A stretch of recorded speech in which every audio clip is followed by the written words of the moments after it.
Good morning. I'd like to warmly welcome you all at the online open day of Corvinus Doctoral Schools. My name is Zsuzsa Krista. I'm the head of the doctoral office at Corvinus. Me and my colleagues are dealing with all the administrative tasks behind the scenes to help all of you to achieve your goal and submit a successful application. Let me introduce you Professor István Kónya, Dean of the Doctoral Schools, who is responsible for all the 4 doctoral programs at Corvinus. I'd like to mention here that please feel free to ask any question at any time at the comment section, and when we will answer all of them before this session ends. So now I'd like to ask Professor Kónya to give his welcome speech and provide you a hint of information what it would mean to be a doctoral student. Professor Kónya, the floor is yours.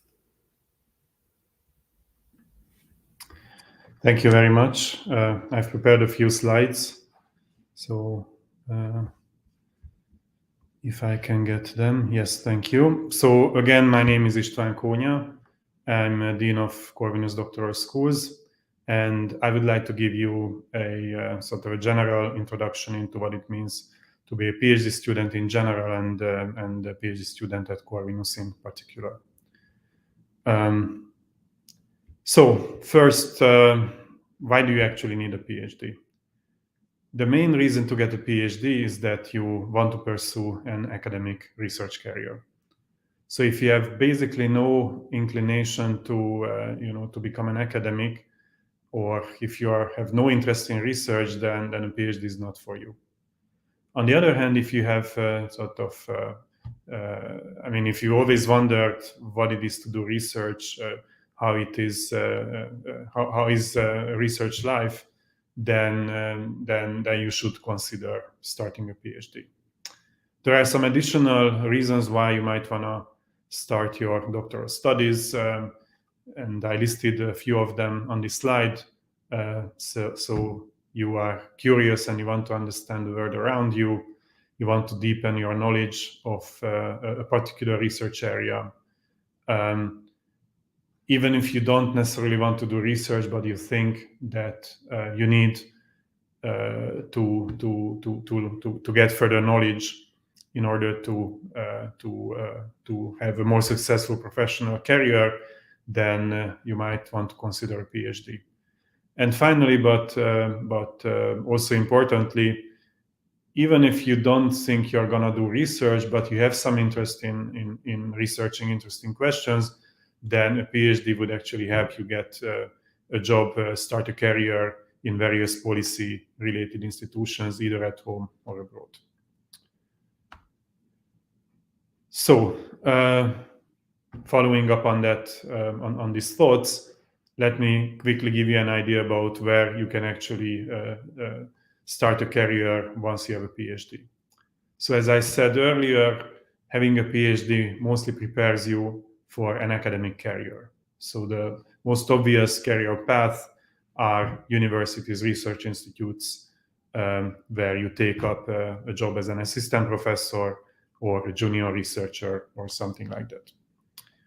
On the other hand, there are other possibilities, which I also mentioned briefly, but let me actually expand these a little bit. Depending, of course, on your field of study, you may get a job with a fresh PhD at central banks. So if you do a PhD in economics or related fields, then again, central banks are hiring, or there are many opportunities in public administration, ministries, other institutions advising government and policy in general. Diplomacy, if you do a PhD in international studies, for example, then that's another option. I mentioned policy institutions. So one place is international organizations where you might end up, including the International Monetary Fund, the World Bank, United Nations, European Union. These are interested in not only economics or business fields, but also other social sciences like sociology, political science, etc., communications, etc. And finally, but again, importantly, There are also many private sector jobs that are interested in good PhD students or good fresh PhDs. Again, depending on your field of study, this may be finance companies. There's also business and economic consulting, where these skills are needed. Market research, including both political polling and other types of market analysis, media, etc. So again, to summarize the message here, the main reason to get a PhD is to do some kind of research. This is typically, but not exclusively, academic research, applied research, or policy-related institutions, or even private sector firms are looking for highly skilled PhD researchers or PhD students. So what do you need to get a PhD? Well, obviously you have to apply first. So Zsuzsa will talk about the application process in some detail after I finish. But in general, the skills that you need is perhaps most importantly curiosity. So you have to be interested in what is going on around you. This is especially the case for social sciences, economics, business, where we basically want to understand how the human world works, how the economy, social interactions work, and you basically need a lot of curiosity to get started. You also need determination. Okay, so getting a PhD is not a quick process. It takes at least 4 years. I give you some details in a few minutes, and along the way, there's going to be ups and downs. Don't get discouraged if you are in the downs. Essentially, every day you need to come into your office. You need to start your day that this is what I want to do. This is what I'm interested in. And even if I don't, make a lot of progress during that particular day, I know where I'm going, and I keep going. You also need to have high standards. We expect our students to basically, both in their studies and in their independent research, to pursue quality, to write good papers, and ultimately to write a high quality dissertation. Diligence, you, as I said, need to work hard, and you need to do that maybe not every day, but on average, I would say you have to keep going, as I said. And finally, openness. Research also means talking to others, collaborating with others, be interested in others' ideas, exchange knowledge, exchange ideas. So again, while many times research is an individual activity, the best research and the most fulfilling research is when you actually work with others, and you basically need to be open to that, and you need to be able to do that. So what kind of PhDs does Corvinus offer? We actually have 4 doctoral schools. The first in basically alphabetical order is the Doctoral School of Business and Management. Here this doctoral school is structured a little bit differently than the other 3. Here there are 13 specializations, including finance, accounting, management, etc. You can check the website for the details. Hopefully the links are or will be available during this live event. So the Doctoral School of Business and Management, basically, the specializations are related to business fields. So that's if you're interested in these areas, then you should apply there.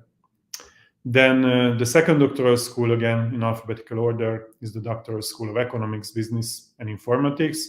Here there are actually 2 doctoral programs, one in economics. So this is, if you're interested in the field of economics, then this is where you should apply. But there's a second program in this doctoral school, which is about business informatics. If you have interest in information technology, computing, how that is applied in a business environment, then this is the doctoral program for you. Our third doctoral school is the Doctoral School of International Relations and Political Science. This has 4 doctoral programs. All of them are in this broad area. Again, you can check the details on our website. But if you're interested in international relations, diplomacy, political science, geopolitics, then you should apply here. And finally, but again, importantly, we have our Doctoral School of Sociology and Communication Science with 2 doctoral programs indicated in the name of the doctoral school. So again, please check out the details. You will find the necessary ones on our website. Okay. How are the programs structured? They are basically structured the same fundamental way. This is actually governed by Hungarian regulations. So now, if you start your PhD, you're gonna complete the program in 2 stages.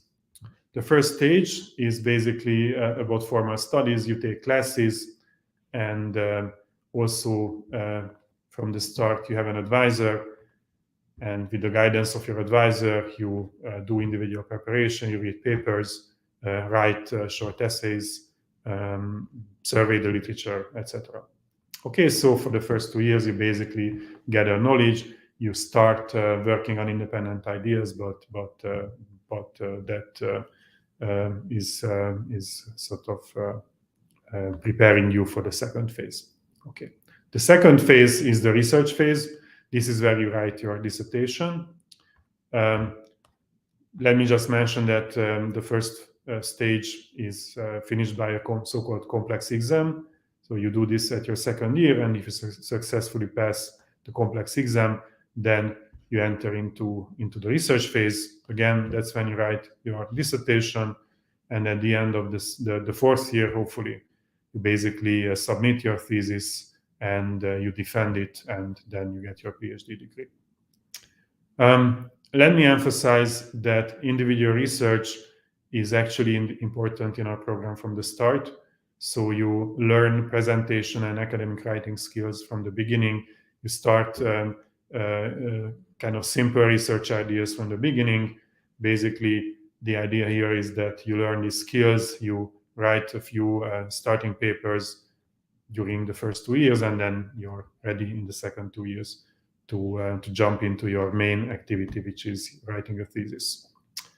It's also important to stress that while you're doing your PhD studies at Corvinus, you have plenty of opportunities to participate in the academic life of the university, meaning you are encouraged and allowed to participate in various research projects, not just the one that you're pursuing towards your thesis, but there's many research groups at the university.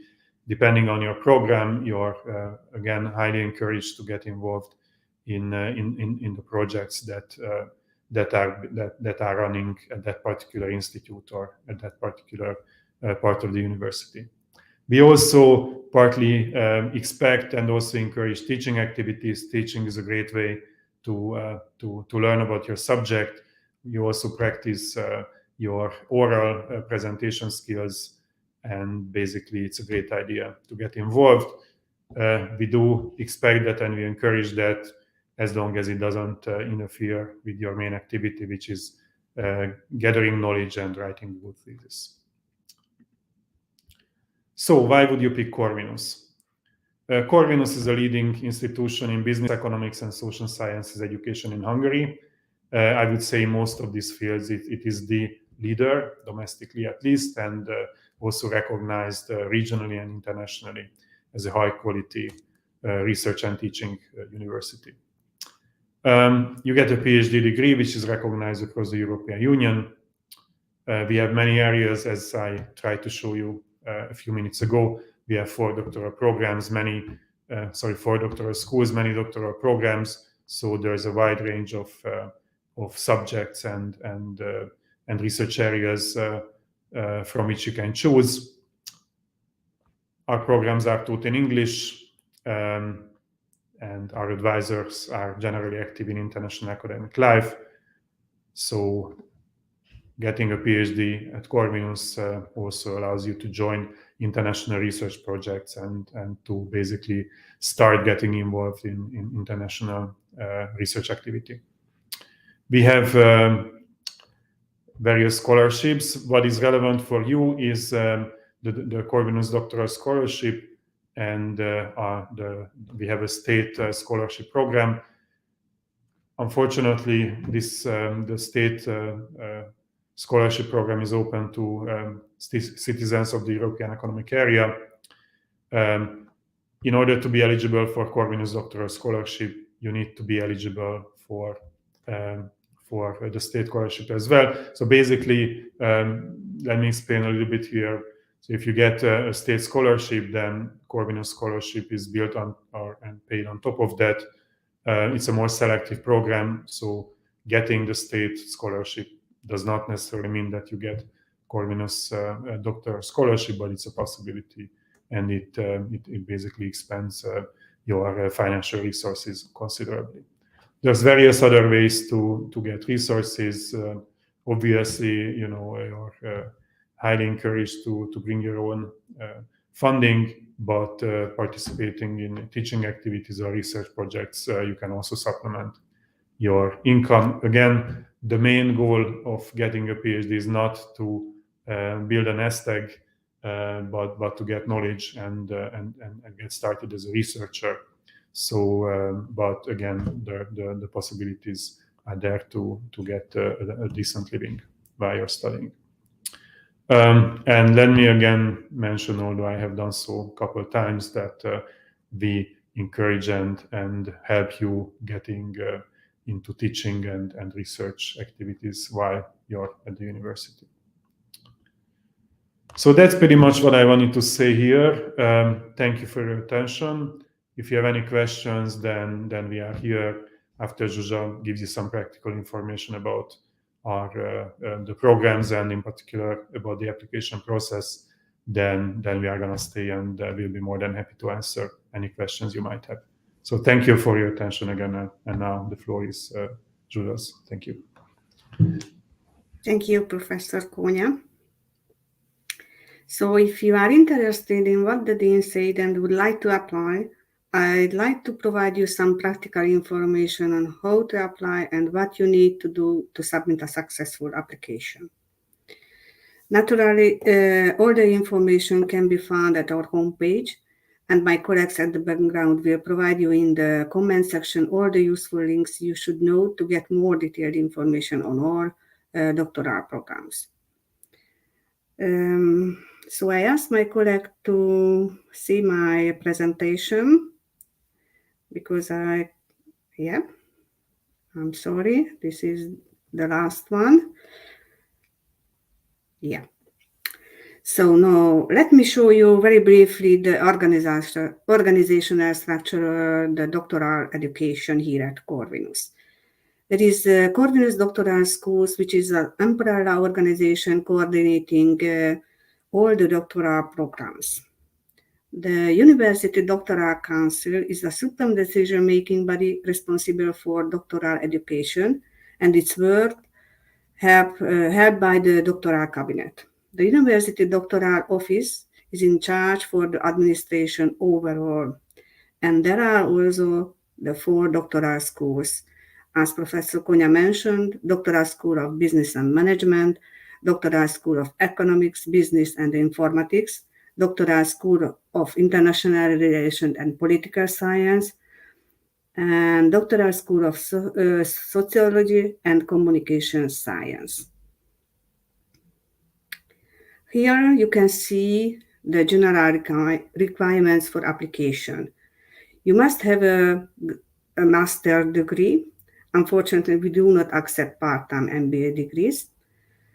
And its degree should be in the same discipline.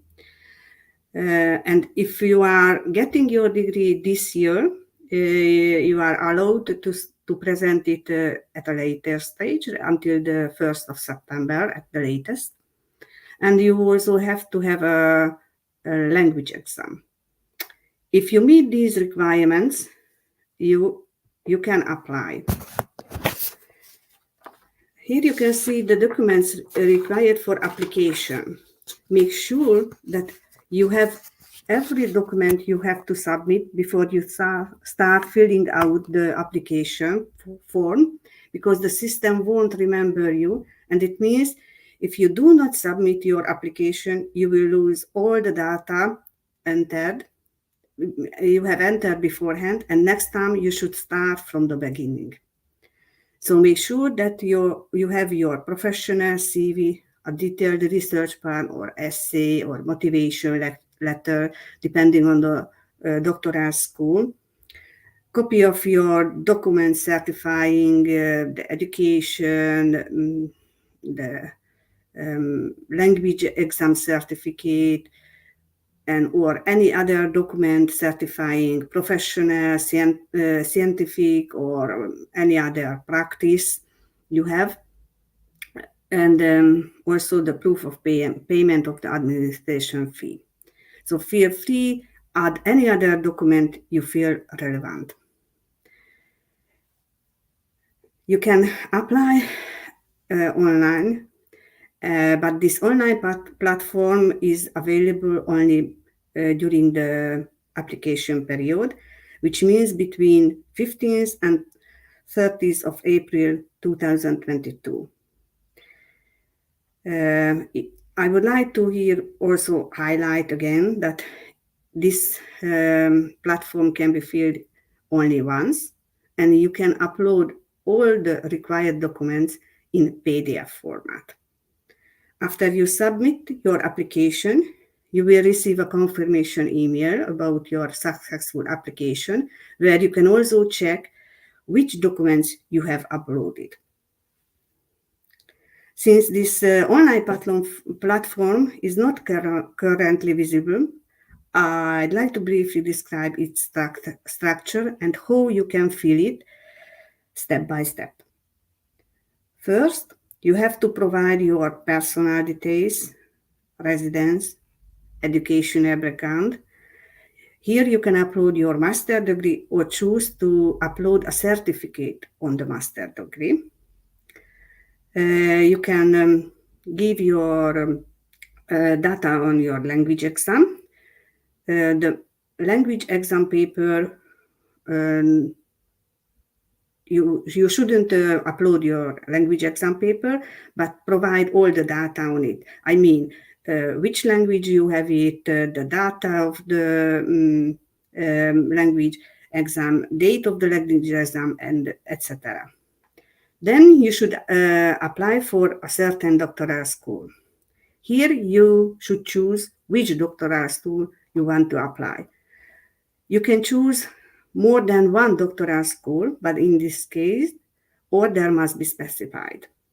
You should also choose which track you want, and also choose how to want the financing. There are 3 possibilities you can choose from: tuition fee paying, Hungarian state scholarship. As the dean mentioned, those citizens are eligible who have the same rights as the Hungarian citizens under law or international agreements. And you also have a possibility to choose Corvinus Doctoral Scholarship plus the Hungarian state scholarship. If you choose this possibility, you should upload a declaration of excellence for Corvinus Doctoral Scholarship. In this declaration, you should collect all the reasons why we should choose you for a Corvinus Doctoral student scholarship. And after filling this out, you have also possibility to upload some other files also. If you have professional practice, managerial or scientific experience, you could upload the proof of them. but be sure to collect all of them in one PDF file. You should also upload your detailed research plan, a CV, a proof of transferring the administrative fee for the application. And there is also a possibility, but it's only optional, to upload publication, conference participation, recommendation letter, or any other documents you feel relevant. But as I mentioned, this is only optional. Now, I'd like to highlight the scholarship possibilities and the tuition fees we are using. As you can see, the Hungarian state scholarship is around 140,000 Hungarian forints per month for the first 2 years, and 180,000 Hungarian forints per month for the second 2 years. Corvinus Doctoral Scholarship, the amount of this is the same as the Hungarian state scholarship. And you can see here the tuition fees. If you are entering the Hungarian program, then it's 600,000 Hungarian forints per semester. And if you are entering the English program, then it's 940,000 Hungarian forints. And if you are coming from the third country, then the tuition fee is 4,000 euros per semester. Written and oral admission exams will be in May and June, depending on the doctoral schools. Everyone will be notified by email. And the final results you will officially receive in July. So I think I can give you a short overview how to apply. And if you have any other question or something to ask, please feel free to ask now, because this is the time and place to do it.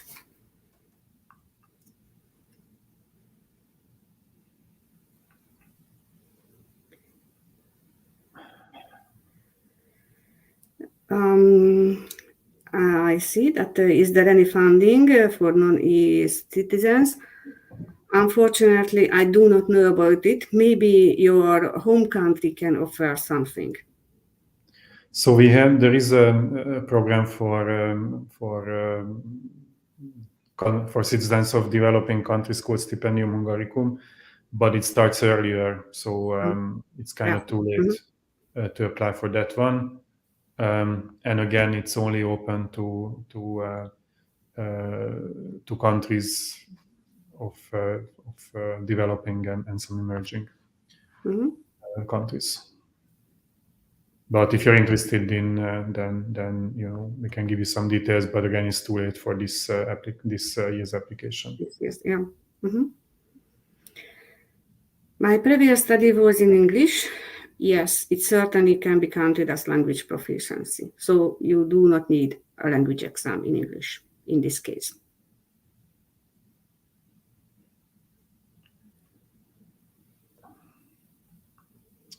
The short answer is yes, you do need to satisfy additional requirements, especially for the Corvinus Doctoral Scholarship.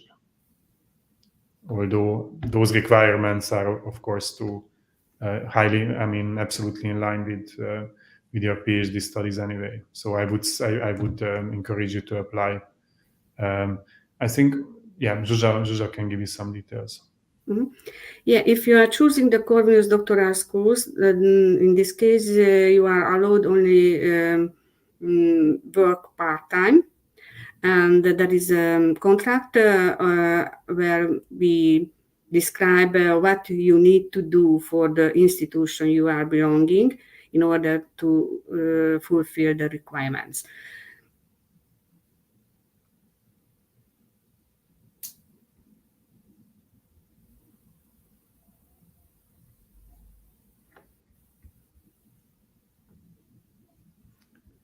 Yeah.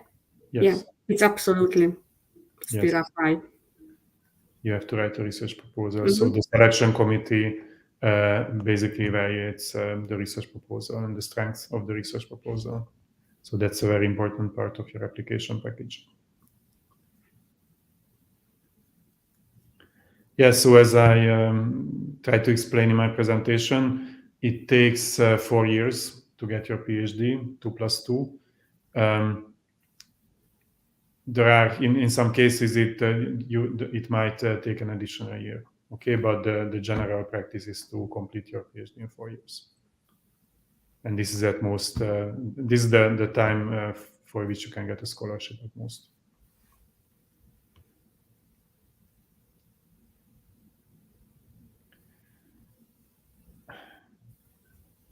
Amanda, you shouldn't be worried. Okay. We are just getting the stipendium applications, and we are starting to process them. So don't worry, you are going to get notified in due time.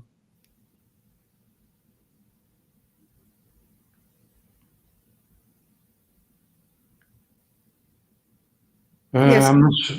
Yeah, go ahead, Susan. Yes, if you have a master's degree, you can apply. So it doesn't matter from which discipline. Yeah, I'm not quite sure what you mean by applied sciences. Yeah. But anyway, Yeah. So any recognized master's degree is fine. mhm.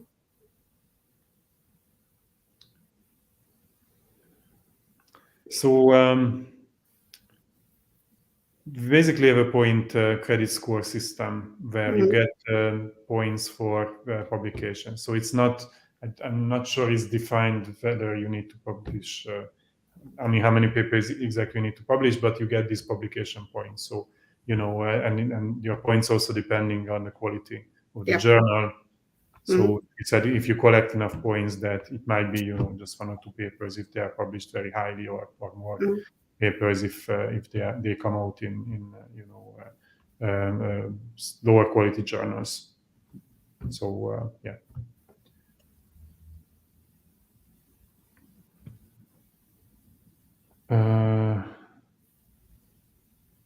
Okay. So if you're asking whether the recommendation letter should have contact information from for those who write the letters, then yes, there should be some contact information. We may contact them. We may ask them for additional details. We may, need to verify the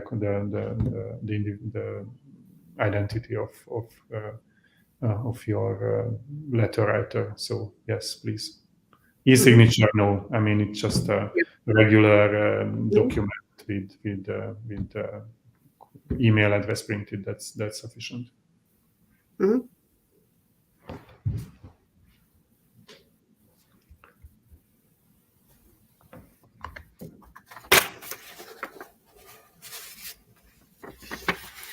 So if you do not have any other questions, there's one more question.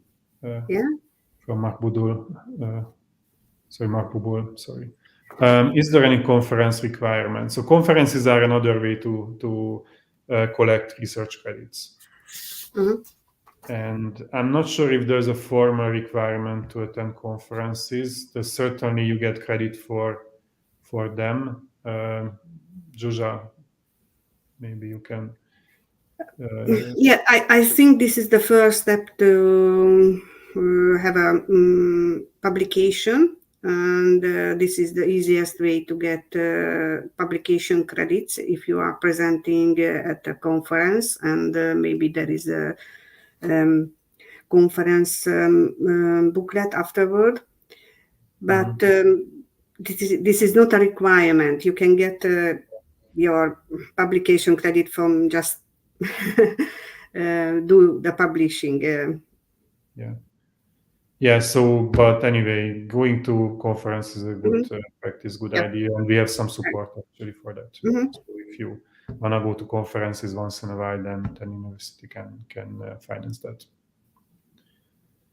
Okay, final grade in master. Yes, I think there is a requirement. No, from this year there isn't any. Okay, then there used to be. Yeah, used to be, yeah. Yes, absolutely. So we have a doctoral school of whose name is partly international relations. So if you're interested in international relations, then you check that out. Then you should check that out. That's called the Doctoral School of International Relations and Political Science. And one of its programs is the International and Security Studies doctoral program. Okay, so absolutely yes. And, we have high quality, good faculty. It's a good stuff.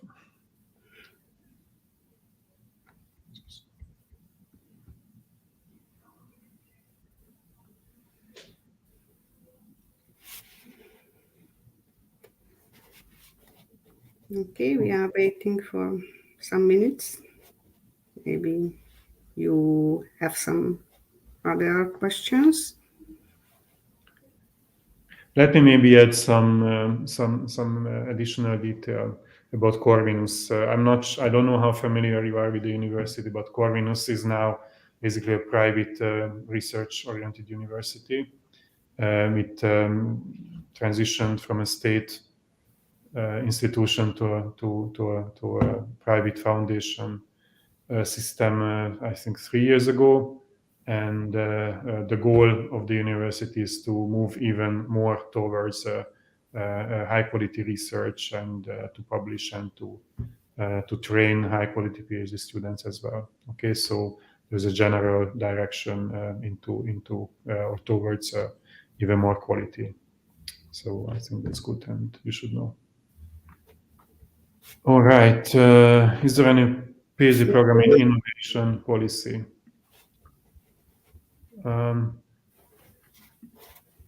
I mean, that would be the Doctoral School of Business and Management. Yeah. I guess that they have some kind of specialization in this field. Yes. So I'm not sure if we have a particular specialization in innovation, but there are a couple of specializations where you can definitely focus on that research area. So maybe business and corporate economics or strategic management.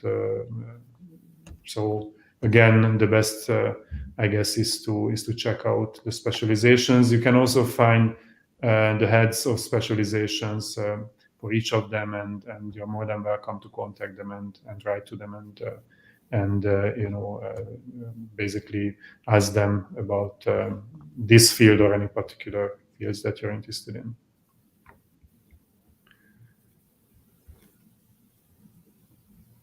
Yes, sure. I would say that during the first 2 years, your main task is to gather knowledge. But definitely, if there's a research project that you are interested in and you get in touch with the people, maybe through your supervisor or other people around you at the institute where your PhD program is, to which your PhD program is linked, then sure, that's absolutely possible.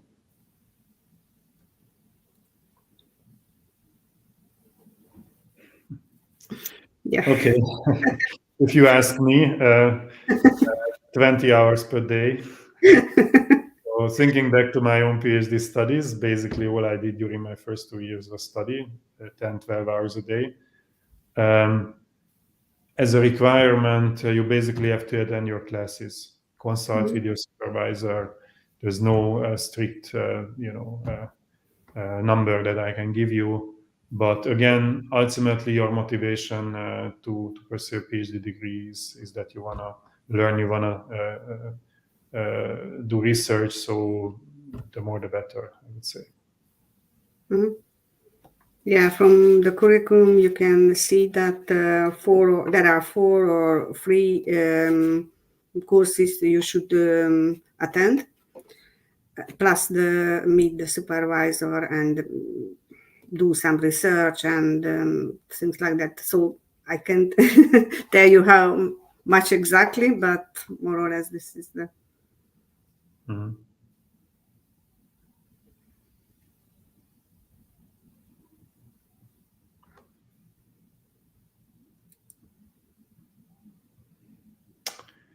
Time series. So depends. I mean, definitely. Time series is a tool, and depending on where you actually want to apply time series analysis, it can be. So there's time series classes and also time series research in the economics institute. There's also obviously time series analysis at the finance department. Actually, we have two finance departments. There's various research groups that apply these techniques depending on your particular area of interest. Then again, you're more than welcome to join those, or to get to know them and try to join them. Sure.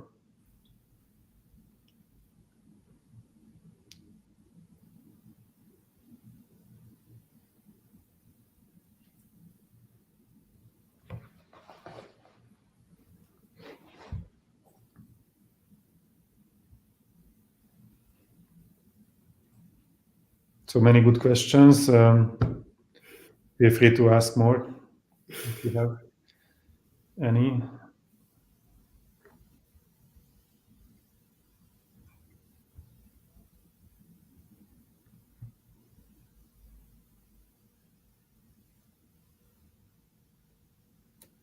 Okay, I guess that there are no more questions.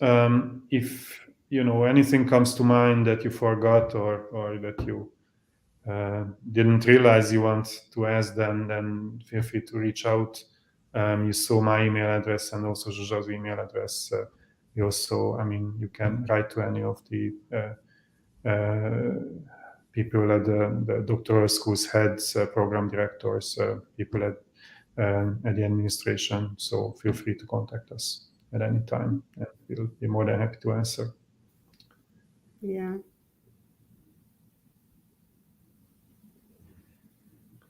And please apply and come. Okay.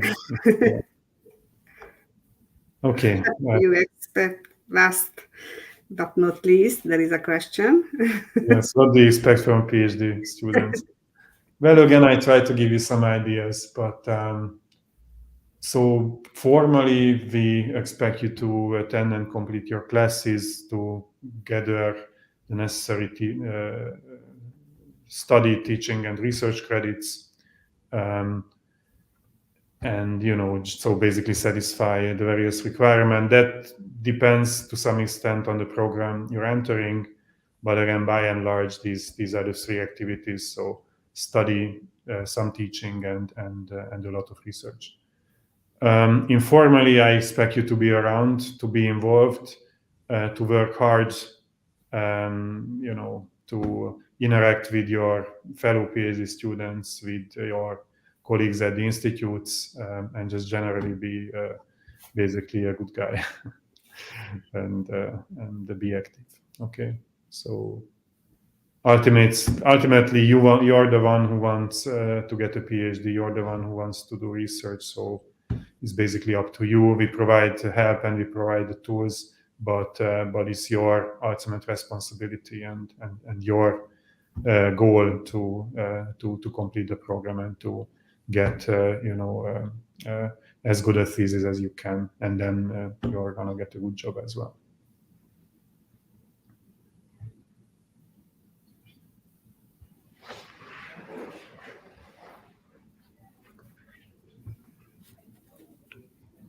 So I think we do not have any other question.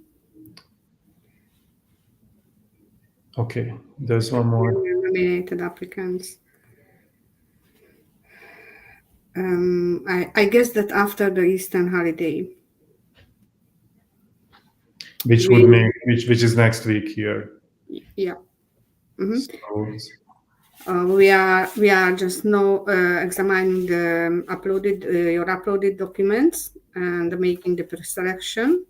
And after the Eastern holiday, which after the 18th of April, we will contact all of you, either with the interview possibility or even just telling you that after examining your document, you weren't selected for the Skype interview. But we will definitely contact everyone. Yes. So in about 2 weeks. Yeah, Actually, in about 2 weeks. roughly 2 weeks.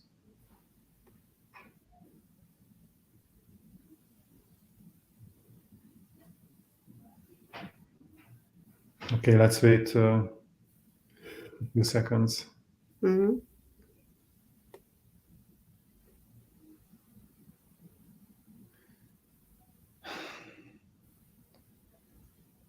Okay. Yeah, there is one more. Yes. So there's a short answer to that and a longer one. The short answer is yes, that we do consider there is nothing formally preventing you to to work full time.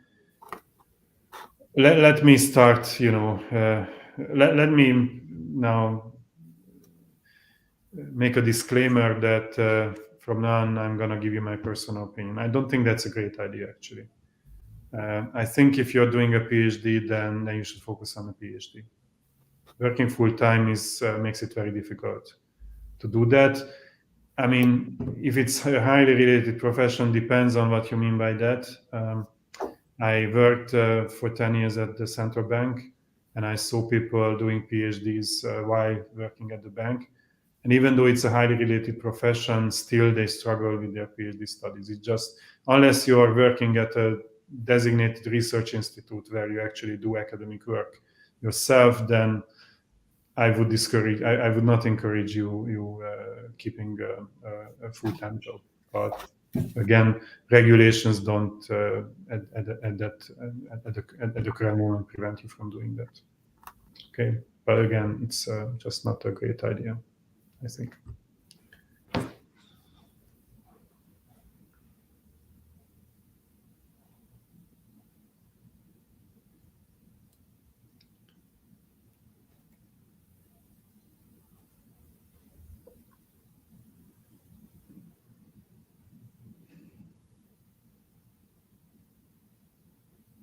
Okay, I guess No more questions. there are no more questions. Let me thank you for being with us and asking these great questions and listening to what we had to say. Again, we encourage you to apply. There's one more question. What do you mean? Like academic council? Obviously, you have an advisor, and you talk and interact with your advisor on a weekly or bi-weekly basis from the beginning. If you mean, maybe you mean psychological counsel, I'm not sure. I think we have some resources for that. Mm-hmm. But so it's possible. It's not a standard practice, of course, but if you need, yeah, okay. So that's what you meant. Again, it's not sort of part of your everyday student life, but if you need help, then sure. Yeah. We can. We have this possibility at university level. Mm-hmm. Yeah, unfortunately, the COVID now 2 years made this an important option, and it's there. But the good news is that from fall 2021, Corvinus has been providing live lectures, so personal lectures and personal instructions. So we don't plan on moving online. I mean, obviously, you never know, but as of now, basically all instruction and all our classes and interactions are offline. Mm-hmm. Okay, one more question. Yeah. From Valerie. So you have to propose the topic, I think, at the time of the complex examination. Yeah. Mm-hmm. You do have to apply with a research project, right? We discussed that. But I mean, if you change your mind, you find something that is more interesting, then you're free to do that. Again, basically, you move into the second phase, the second 2 years, so the third and the fourth year with your dissertation topic proposed and accepted.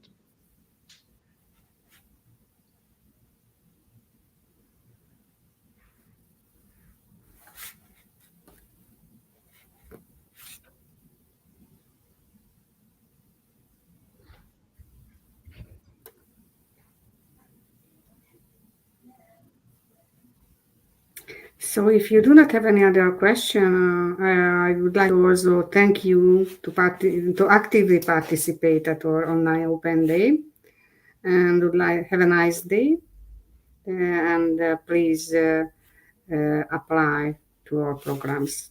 Yes. Same from me. Thank you for coming, and good luck. Good luck. Bye. Bye-bye.